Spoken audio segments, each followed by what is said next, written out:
What if your job is to speak the truth, but your greatest crime is silence?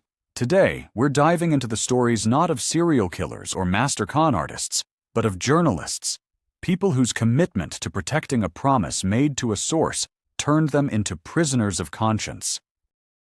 The year was 2006, and in the politically charged atmosphere of San Francisco, Josh Wolf, a 24-year-old independent video journalist and blogger, embodied the new wave of digital age reporting. He wasn't a household name from a major network. He was a freelancer with a camera, driven by a passion for documenting social movements from the ground up. His lens captured the raw energy of a 2005 anarchist protest, a chaotic scene that included the vandalism of a police car. Federal authorities, believing his unpublished footage held the key to identifying the perpetrators, issued a subpoena. They wanted his entire raw video archive of the event. For Wolf, this demand was a profound violation. His camera was not an evidence-gathering tool for the state. It was an instrument of the free press. He argued that forcing a journalist to surrender their unpublished work would turn them into an unwilling arm of law enforcement, destroying the trust they need to operate within communities, especially those wary of authority.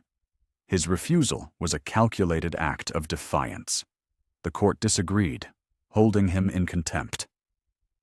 What followed was a staggering 226 days in a federal prison, one of the longest sentences ever served by a journalist in the United States for protecting their work.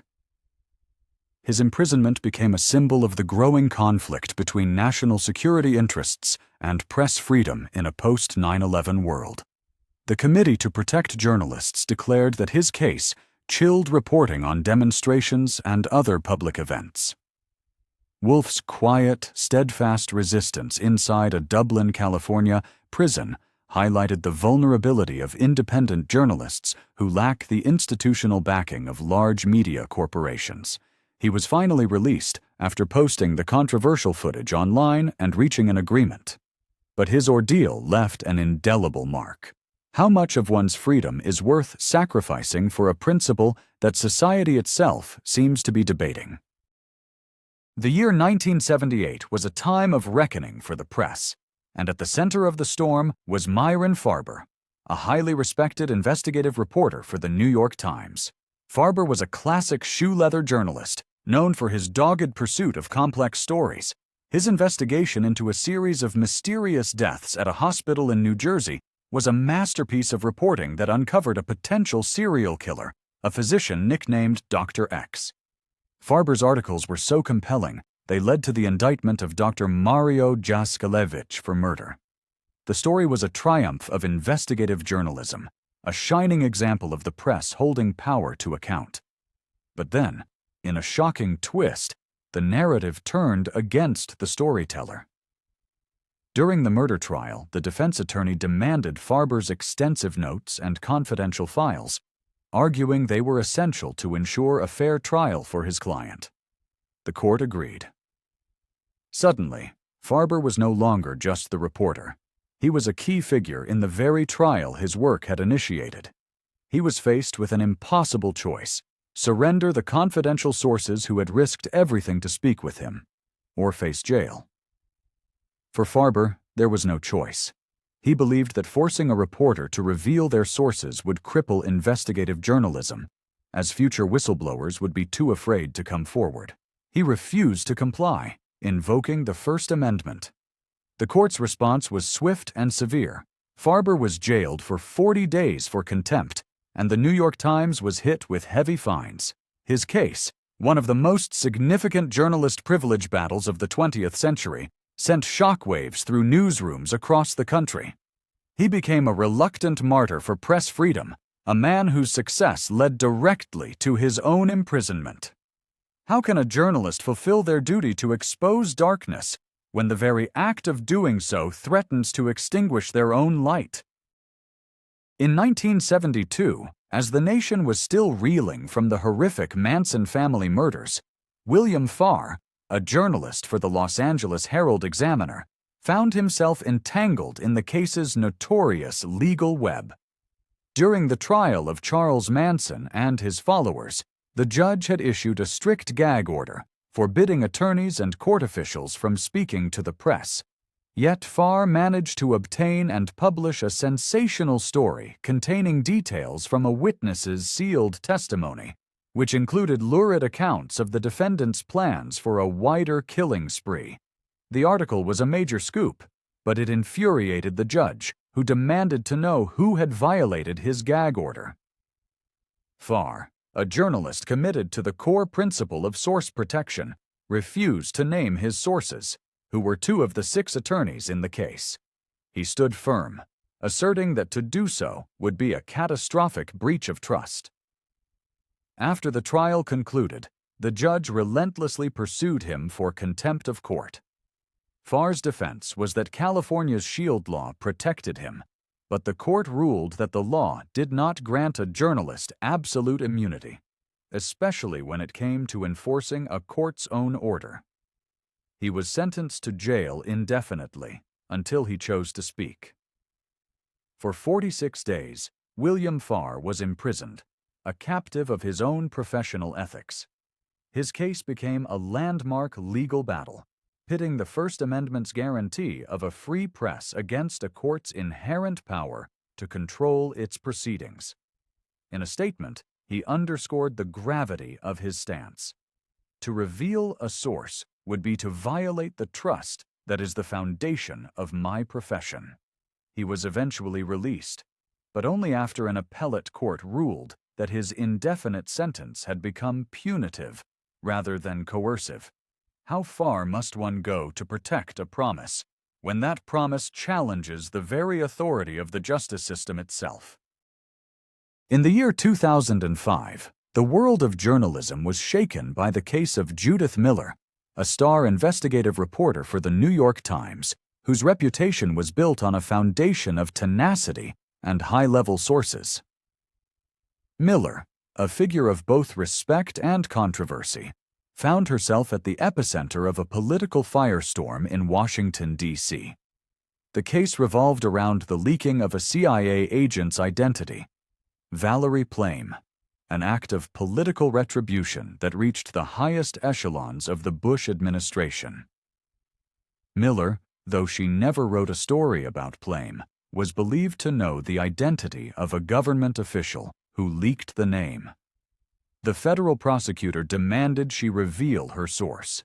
This was the ultimate test, a clash between the government's power to investigate and a journalist's ethical duty to protect those who speak in confidence. Miller's character, a complex mix of ambition and journalistic integrity, was put on public trial. She saw her refusal not as obstruction, but as a defense of the First Amendment itself, a shield for all journalists. The court, however, saw only defiance. The resulting sentence was a stark message. As she stated before her incarceration, if journalists cannot be trusted to guarantee confidentiality, journalists cannot function, and there cannot be a free press. For 85 days, she lived in a world stripped of her professional identity, a prisoner of her own principles. The pressure was immense, a psychological crucible designed to break her resolve. Her source, Louis "Scooter" Libby, eventually released her from her promise, a move that ended her confinement, but ignited a fierce debate about the true nature of journalistic privilege. In the end, Miller's story became a cautionary tale about the razor-thin line between reporting the news and becoming the headline. What happens when the pursuit of truth leads not to a byline, but to a cell block? In the small, rural community of Glenn County, California, Timothy Cruz was more than just a newspaper publisher. He was the town's conscience, its watchdog, and its fiercest advocate. As the editor and publisher of the Sacramento Valley Mirror, a small but scrappy weekly, Cruz was known for his relentless and often confrontational style of journalism, unafraid to challenge local authorities. In the year 2000, he published an article alleging that a local probation officer had stolen a firearm from a training session, a serious accusation of corruption. The story was based on information from a confidential source. When the officer in question was put on trial, the judge demanded that Cruz reveal the name of his source. Cruz, a staunch defender of journalistic ethics, refused point blank. He saw the demand as a direct assault on the ability of a free press, especially a small, independent one, to hold local power accountable. He believed that if he gave up his source, no one would ever trust him or his newspaper again. The court, enforcing its authority, found him in contempt and sentenced him to 5 days in jail. While the sentence was short, the principle at stake was monumental. Cruz's jailing galvanized support from press freedom organizations across the nation, who saw his case as a critical test of whether the shield laws designed to protect journalists applied equally to the publisher of a tiny paper as they did to reporters at major metropolitan dailies. His time in jail was a powerful symbol of defiance.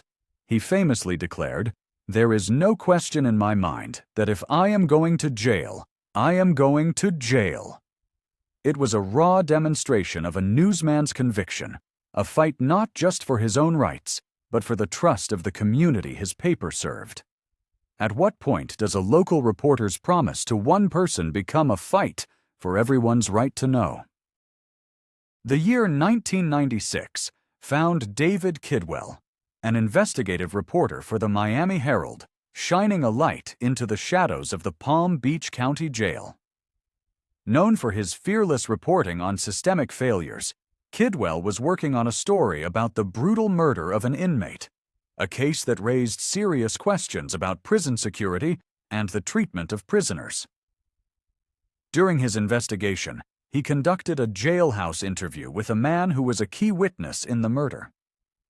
Kidwell built a rapport with the inmate, who trusted him with sensitive information. When the murder case went to trial, prosecutors, eager for a conviction, subpoenaed Kidwell. They didn't just want his testimony. They wanted him to become their star witness, to recount the confidential conversation he had with the inmate. Kidwell was horrified. The demand would transform him from an independent observer into a state agent, a betrayal of trust that would poison his ability to ever report on the justice system again. Citing Florida's robust shield law and his journalistic privilege, he refused to testify. The judge, however, ruled that the shield law did not apply in this specific criminal context and found him in contempt of court. He was sentenced to 70 days in jail. Kidwell served 14 days of that sentence before his lawyers could secure his release pending appeal. But those 2 weeks in a cell were a stark reminder of the personal cost of his principles. His case sent a chilling message to journalists in Florida, suggesting that even with strong legal protections on the books, a determined judge could still force a reporter to choose between their notebook and a jail cell. Kidwell later reflected on the moment, stating it was a fight over the public's right to know what is going on in its name, with its tax dollars, in its institutions. When does a reporter's proximity to a crime risk making them a participant in its prosecution? In the modern media landscape of 2019, Brian Carmody was a fixture of the San Francisco news scene, a hard-charging freelance video journalist who often arrived at breaking news events before anyone else. He operated in the trenches, selling his footage to local news stations. His career took a dramatic turn when he obtained a confidential police report detailing the death of the city's public defender, Jeff Adachi. Using this leaked report, Carmody broke a story that questioned the official narrative and embarrassed the police department. In response, law enforcement, in a move widely condemned as a gross overreach of power, obtained a warrant to search Carmody's home and office. With sledgehammers, they broke down his gate, seizing his computers, phones, and notebooks in a hunt for his anonymous source. When Carmody refused to identify who leaked the document, he was detained and handcuffed for hours, accused of being part of a criminal conspiracy to steal the report. While he avoided a formal prison sentence, the raid itself was a form of intimidation, a clear violation of California's comprehensive SHIELD law, which explicitly protects journalists from being forced to disclose their sources. The incident sparked a national outcry, with First Amendment advocates calling it a direct attack on press freedom. The police chief and the judges who signed the warrants faced immense criticism. The message was chilling. Even in a state with strong legal protections, authorities might still resort to brute force to unmask a source. Ultimately, the city was forced to backtrack, and Carmody received a significant settlement of $369,000 for the violation of his rights. But the case left a lingering question. If the authorities are willing to use a sledgehammer to break down a journalist's door, what does that say about the safety of the truths they are trying to protect inside? In the sprawling, humid city of Houston, Texas, Vanessa Leggett, a 33-year-old aspiring true crime author and freelance journalist, was meticulously piecing together the complex narrative of a brutal murder. It was 2001, and Leggett was driven by an obsessive quest for the truth behind the killing of Doris Angleton, a local socialite. Over several years, she had compiled thousands of pages of notes and conducted countless hours of interviews, building a deep reservoir of confidential information from sources who trusted her discretion. She was not just a reporter, she was a confidant, a keeper of secrets in a high-stakes murder investigation. When a federal grand jury subpoenaed all of her research materials, every note, every tape, every draft, Leggett found herself at a terrifying crossroads. To comply would be to betray the very people who had enabled her work, turning her from a journalist into an informant. She refused. Her stand was based on a deeply held belief in a journalist's privilege to protect their sources and unpublished work, a principle she considered sacred. The federal government, however, did not recognize her as a journalist in the traditional sense, arguing that as an unpublished freelancer working on a book, she lacked the legal protections afforded to established reporters. This argument struck at the heart of what it means to be a journalist in the modern era. The court sided with the prosecution, and for an astonishing 168 days, Vanessa Leggett was imprisoned for contempt. Her case became a national cause célèbre, highlighting the urgent need for a federal SHIELD law to protect journalists, regardless of their employment status. From her jail cell, she told reporters, "This is not about me. It's about the public's right to a free and independent press." Her long, lonely incarceration was a stark illustration of a legal gray area, a battle over definitions that had life-altering consequences. Where does one draw the line between a citizen's duty to the law and a journalist's duty to the truth? Silence as a crime. Each of these stories is a chapter in a larger saga about the fight for a right many take for granted. Judith Miller, Josh Wolfe, Vanessa Leggett, and other journalists we've highlighted today found themselves on the front lines of an invisible war. A war where information and trust are the weapons, and the battle line is drawn between duty to the law and duty to the public. They chose prison not to break the law, but because they believed in a higher law, the right of citizens to know the truth. Their imprisonment wasn't punishment for a crime. It was the price they paid to protect their sources, without whom there would be no exposés of corruption, political scandals, or stories of injustice.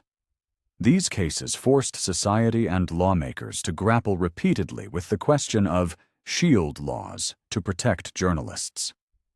Yet the threat hasn't vanished. Every time a reporter is coerced into becoming an informant, an invisible bridge of trust collapses between the press and those brave enough to speak truth despite the risks. And in that silence, the worst crimes take root. We often talk about the need to trust law enforcement, but how can trust be built when the very tools that hold power accountable, a free press, are under attack? How do we balance the demands of justice with the need to protect those who risk everything to bring us the truth? And who gets to draw that line? Share your thoughts in the comments. How do you think we can strengthen trust not just in law enforcement, but in the institutions meant to hold them accountable. If this video made you think, please give it a like and subscribe to our channel.